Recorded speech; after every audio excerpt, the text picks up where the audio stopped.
Poonam Mittal, Professor in the Biochemistry Department at University of Allahabad.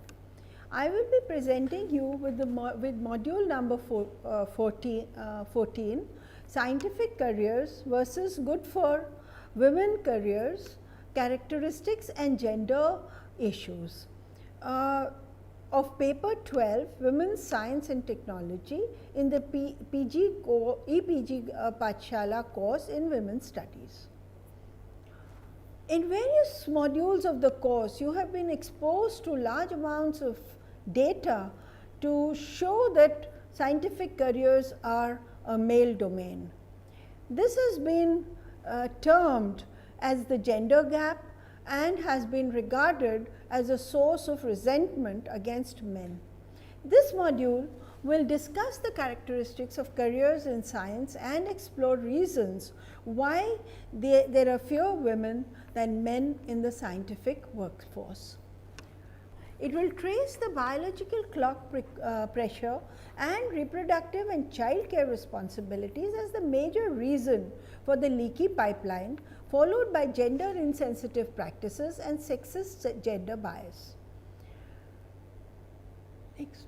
It will find that women prefer careers with flexibility to handle their family needs and such as school teaching and full-time non-remunerative job of a homemaker.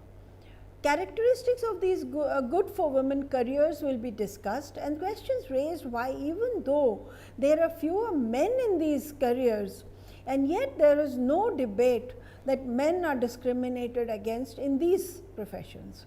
It will be concluded that there is discrimination against jobs where the percentage of women is naturally high, because society has assigned artificial hierarchies to various jobs, undermining those that are commensurate with the biologically determined roles and skills of women.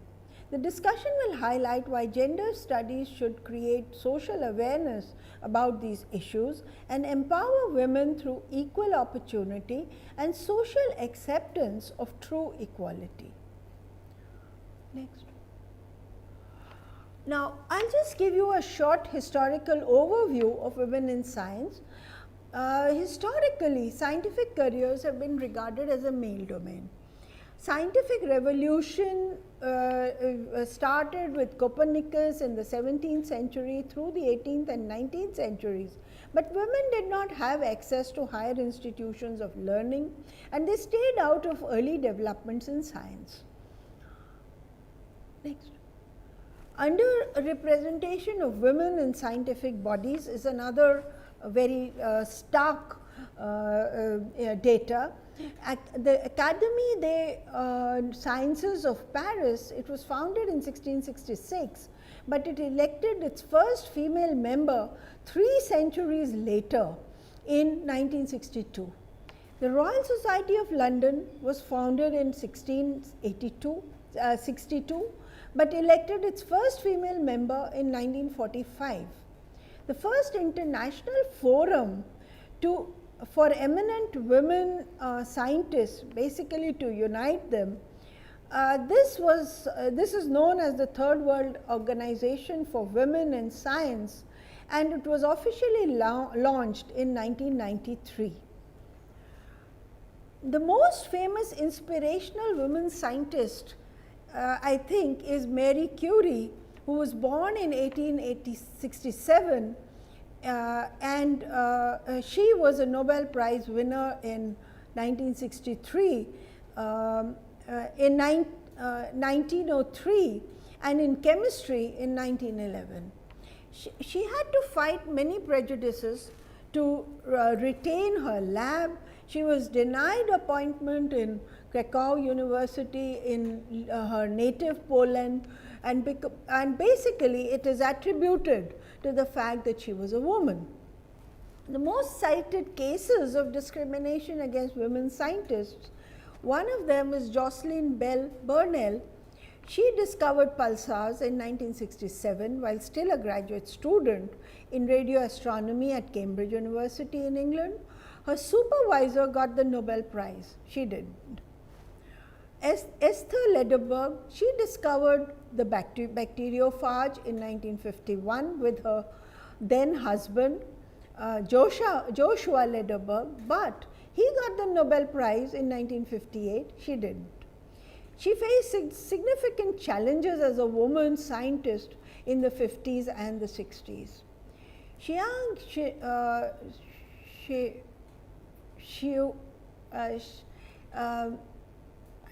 Wu is known for disproving the law of parity in physics in the 50s with Yang and Lee.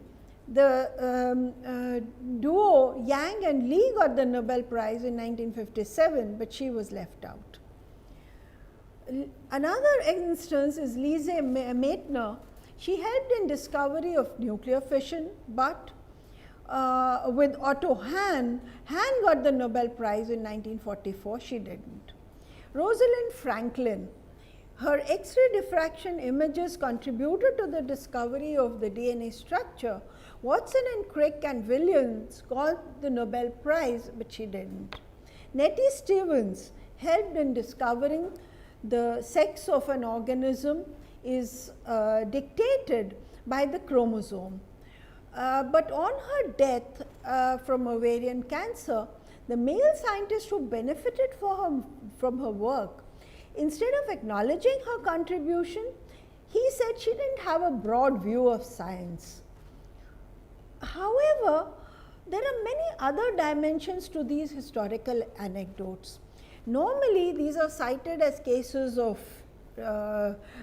sex discrimination, but some people say Meitner didn't get it because of her ethnicity. She was a Jewish from Nazi Germany, and the politics of that time didn't allow a Jewish to get the Nobel Prize. Rosalind Franklin had misinterpreted her data. There is evidence to show that, and probably she was very dogmatic about her views. Probably that could be a reason why she was denied the Nobel Prize. So apart from that, the important thing is that history should not be used to fan resentment in the present. The worldwide gender gap in science still exists. There has been a special issue of Nature in 2013, which is the most prestigious science journal in the world, which says that sexism still exists in science careers. Even in developed economies, United States, Europe, half of doctoral degree holders in science and engineering are female, but barely 1/5 of full professors are women. There has to be some reason for this. Even among these women, few are invited to sit on scientific advisory boards of startup companies and as keynote speakers in conferences. The gender bias exists. UNESCO Institute of Statistics report 2015 says that women accounted for about 1/3 of persons employed in the scientific research and development across the world in 2013. In India, the scenario has been discussed by INSA, the Indian National Science Academy, in its report of 2004. It finds no shortage of women studying science. It finds that 3 to 6 times increase in women studying science has occurred from 1950 to 1980-81, and around 35 to 45% are now women. The attrition is very high. Women scientists in India constitute just less than 15% of the total scientific pool.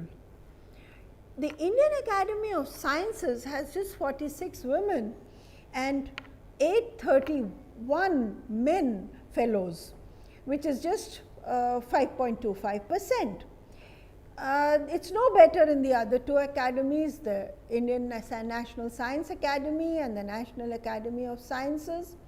15 of about 450 Shanti Swarup Bhatnagar awardees, 7 in medicine and biology, 3 in chemistry and 2 in mathematics and engineering, in the earth sciences, and none in physics. So this shows the gender gap very clearly. This statistical data asserts that the representation of women is lower in the upper echelons of scientific jobs all over the world, and India is no exception. This is attributed to sexism, with the blame often falling on the male gender and often leads to a women versus men attitude. This, I feel, is a very unhealthy trend. Reasons for the gender gap in science have also been discussed, and they need to be discussed dispassionately without preconceived prejudices against either gender. The US study by the AAAS, the American Academy of Advancement in Science, and L'Oreal, which is a leading cosmetic company, they conducted a survey in 2010 to study barriers for women scientists. And they find that the major barrier is difficulty of having and raising children at the same time that career requires maximum input of time. And women have a very limited window of time to start a family. So, there has been increase. Another reason, the one reason is this. Second reason is the insecure environment that women face. 52% of women have reported gender bias. Competing for short-term contracts and limited grant funding are other reasons. Men do not have the same biological clock pressure. So, by the time they are at lecturer level, men are in majority and women have lost the battle. Men are also more willing to work in a competitive environment. Similar findings have been reported by the earlier mentioned report of Nature 2013, where the most important reason for the leaky pipeline is childcare. The second most important reason is the problem of overt or unconscious gender bias, which you have studied in an earlier module. The first problem can be tackled by improved institutional facilities, but the latter is more difficult to tackle because it is not a overt issue. It requires changes in social behavior and thinking, which is more difficult to handle.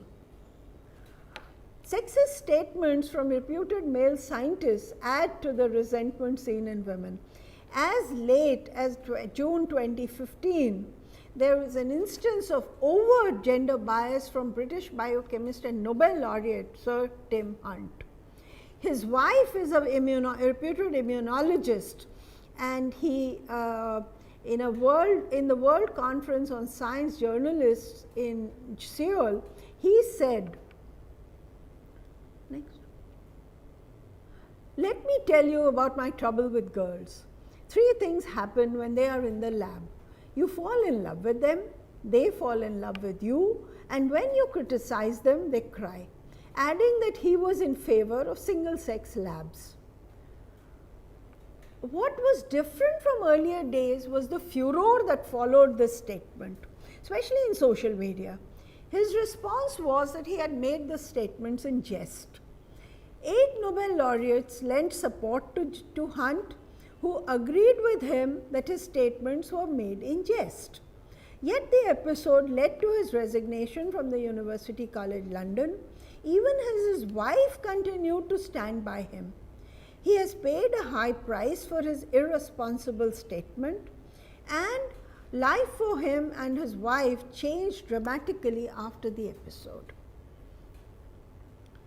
In India, in 2004, the INSA study, Science Career for Indian Women, found that most women scientists don't find it difficult to find a job. But many complain of gender insensitive organizational practices and workplace discrimination, which come in the way of their career growth. Many also complained of gender related nepotism and even sexual harassment. The current situation is no better. Male scientists do not dispute this discrimination against women, especially in the administrative positions. This is very interesting. And a few exceptions do exist Professor J. Manjula, who was the first woman Director General of Defense Research and Development Organization, DRDO, in 2015. But in her own words, she had to fight many odds as a woman when she was a student. The widely circulated Indian news magazine India Today in June 28, 2015 issue ran a cover story on the secret sexism of Indian science, in which top women scientists describe covert and overt instances of discrimination. T. Ramaswamy, who is the architect of the government's Kiran scheme, has to say about this. To nurture postdoctoral women through a career break and special needs such as child care, they require special care, special rules and regulations. He also goes on to say that even if all measures are implemented, gender parity in numbers would need at least 15 to 30 years purely on account of gestational time needed for self-correction of the imbalance. In third world countries like India, women have a lot of responsibility within a family, and the science and technology arena expects a lot more dedication than any of the other fields.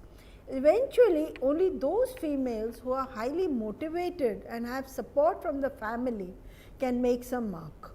Major conclusion from this report is that careers in science and research are incompatible with raising a family.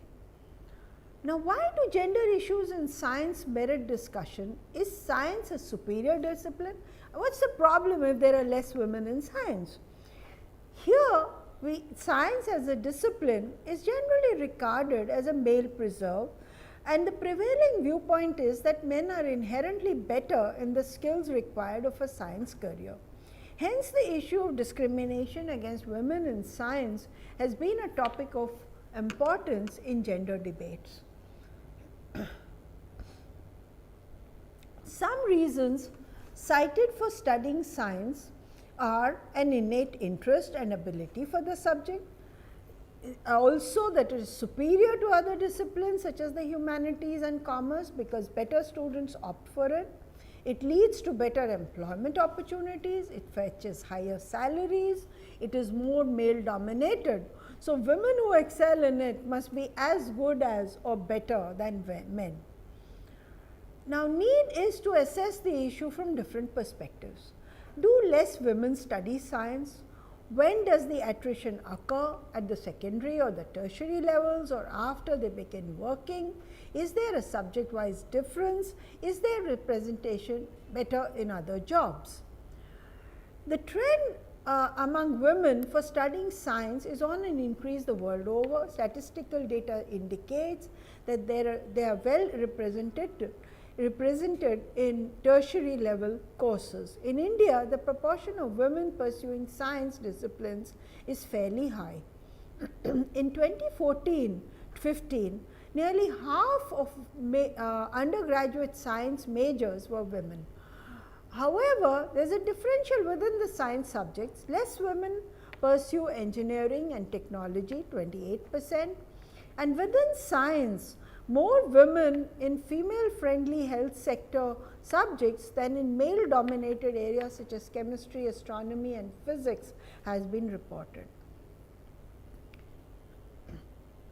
In the US, according to the US Department of Commerce 2011 report, women fill about 50% of all jobs in the economy, but they account for only 25% of jobs in science, technology, engineering and mathematics disciplines. Women constitute 50% of degree holders at bachelor's, master's as well as doctorate levels in the biological and biomedical sciences, but only 21 to 29% PhDs in maths, science and computer information sciences. So, there is clearly a subject wide difference. The number of women who study science at tertiary levels is not less, but a minority in STEM occupations and even less in leadership positions. This is taken as a confirmation of discrimination against women in science related subjects. Need is to explore whether there is a systematic denial of opportunities for women or whether there are more voluntary reasons that dominate the career choice of a bulk of women. Science-based careers are known to be very intensive with long work hours, and the consequences according to US data is that women postdocs abandon research for reproductive duties, and women faculty members in astronomy, physics, biology have fewer children than male colleagues and less than they desire. So, the connection between reproduction and jobs is obvious. In the Indian scenario, 4.1% women, but only 2.5% men in science research were never married. So, women who were in science did not marry, more women in science did not marry. 46.8% women worked 40 to 60 hours a week, 66.5% women worked much less than that. 19% male scientists had scientist wives. 40% married women scientists had scientist husbands. So, obviously, scientist husbands supported the scientist wives. Now, women carry bulk responsibility for preserving the human race. Reproduction is the most important profession on earth. It requires household responsibilities, input of time, and the balance between work and responsibilities in the reproductive sphere is difficult, and therefore, these women look for other professions. What professions do women seek? They look for professions which allow flexibility to handle their family needs. Housework does not carry status. Just a housewife is often a lament of many homemakers. The recent euphemism is homemaker. Teaching and nursing are regarded as women predominant jobs. These require traditionally feminine characteristics, softness, empathy, communication, nurturing skills, and the ability to give selflessly, and those that demand multitasking skills. Teaching tops this list. It allows part-time work, flexible hours, hours that coincide with those of their school-going children. It is not very competitive, it is not a tall ladder, it does not involve years of extensive training, and it allows a quiet life. These are the reasons cited by women for opting for teaching. This data very clearly shows continent-wise, in every continent you can see that female teachers at the primary level are more than men in most countries, most in North America almost 80%, etc. This drops to something like 60% in the secondary level, and at the tertiary level women become half or less than half of all teachers. So, it is clear that women opt for the are given the lower standards in teaching jobs. So, even now, so we have data to conclude that STEM careers are predominated by men, primary and secondary teaching is predominated by women, nursing is another profession which is traditionally regarded as woman profession. 90.4 registered nurses in the US are women.